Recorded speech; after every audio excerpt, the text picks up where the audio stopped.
வணக்கம் சொந்தங்களே. சிவகங்கை சீமை ராணி வேலுநாச்சியாரோட அரண்மனைக்கு தான் இப்போ வந்திருக்கோம். நேற்று பஜாருக்கு போகிறப்போ தம்பிங்க வந்து அரண்மனைக்கு போய் ஆகணும்னு சொன்னாங்க. இவ்வளோ தூரம் வந்துட்டு அரண்மனைக்கு போகாமல் இருந்தால் எப்படி? அதனால் அரண்மனைக்குள்ளே போயிட்டு வீடியோலாம் எடுத்தோம். அதை உங்களோட ஷேர் பண்ணுறதுல ரொம்ப சந்தோஷப்படுறோம். பிடிச்சிருந்ததுன்னா சப்ஸ்கிரைப் பண்ணுங்கள், லைக் பண்ணுங்கள். வாங்க வீடியோக்குள்ளே போகலாம்.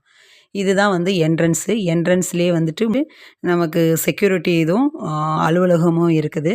அந்த அலுவலகத்துக்கு மேலே வந்து கட்டிடங்கள்லாம் வந்து கட்டியிருக்காங்க. பாருங்களேன், அந்த கட்டிடத்தை பாருங்கள்.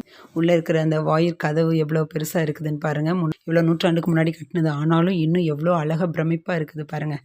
இதில் அலுவலகங்கள்லாம் செயல்படுதுன்னு சொன்னாங்க. பக்கத்தில் இருக்குது அப்படியே சுற்றி வந்தோன்னு சொன்னால் இந்த இந்த இடங்கள்லாம் ஃபுல்லாக வந்துட்டு அவங்க வந்து கடைகளாக விட்டுருக்காங்க. பக்கத்துலேயே வந்து கார் பார்க்கிங் எல்லாமே இருக்குது. அந்த லாஸ்ட் வரைக்குமே வந்துட்டு கடைகள் தான் இருக்குது. அப்படியே நம்ம உள்ளே போயிட்டே இருந்தோம்னு சொன்னால் நம்மளை வரவேற்கிறதுக்காக மகாராஜாவே வந்து நிற்கிற மாதிரி ஒரு ஃபீலில் இருக்குது. நம்ம உள்ளே போகிறப்பயே வந்து ராஜா ராணிகள் வாழ்ந்த இடத்துக்குள்ளே போகிறப்ப எவ்வளோ சந்தோஷமாக இருக்கும். அந்த காலத்துக்குள்ளேயே நம்ம போய் வாழ்ந்த மாதிரி ஒரு ஃபீல். ஆனால் அவங்க சாதாரண மக்களாக வந்து சேர்ந்து பழகி நல்லபடியாக இருக்காங்க. இந்த கட்டிடத்துக்குள்ளேயும் தான் ராணி அவங்களோட வாரிசுகள், ராணி வேலுநாச்சியாரோட வாரிசுகள்லாம் வந்து வாழ்ந்துட்டுருக்காங்க. இதுக்கு பக்கத்தில் இருக்கிறது தான் வந்து அவங்களோட குலதெய்வ கோயில் ராஜராஜேஸ்வரி அம்மன். நவராத்திரி விழாக்கள் 10 நாளுமே வந்து சுற்றி இருக்கிற கிராம மக்களும் சுற்றி இருக்கக்கூடிய பள்ளியில் இருக்கக்கூடிய குழந்தைங்களும் வந்து கலை நிகழ்ச்சிகள்லாம் 10 நாள் நடத்துகிறாங்க. அதில் எல்லாருமே அன்னைக்கு மட்டும்தான் வந்து கோயிலுக்குள்ளே போய்க்கிறலாம். இந்த சிலைக்கு முன்னாடி வந்து நாங்கள் நின்று ஒரு போஸ் கொடுத்தோம். இவர் தான் வந்து சசிவர்ண தேவர் அப்படின்னு சொல்லி சொல்கிறாங்க. இவர் தான் வந்து சிவகங்கை சீமையை வந்து தோற்றுவித்தவர்னு சொல்கிறாங்க.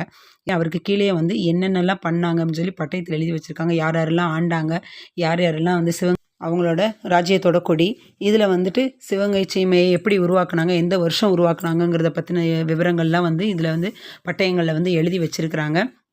அப்படியே அங்கேயே நின்று நாமளும் அப்படியே போஸ் கொடுத்து ஃபோட்டோ எடுத்தோம். முதல் தடவையாக நானும் வீடியோக்குள்ளே வந்திருக்கேன். இங்கே எல்லோரும் நின்று ஃபோட்டோ எடுத்தாச்சு. சந்தோஷமாக இருந்தது. ரொம்பவே பிரமிப்பாக இருந்தது. ராஜா ராணிகள் வாழ்ந்த இடங்களில் வந்து நிற்கிறப்போ அவ்வளோ சந்தோஷமாக இருந்தது. ஏன்னா அவங்க காலகட்டத்தில் வந்துட்டு எல்லாருக்குமே நல்லது மட்டும்தான் அவங்க நினச்சி வாழ்ந்த ஒரு புண்ணிய பூமிக்குள்ளே வந்து நம்ம வந்து நிற்கிறோம் அப்படிங்கிறத நினைக்கிறப்போ ரொம்பவே பெருமையாக இருந்தது. பிடிச்சிருந்ததுன்னா லைக் பண்ணுங்கள், சப்ஸ்கிரைப் பண்ணுங்கள்.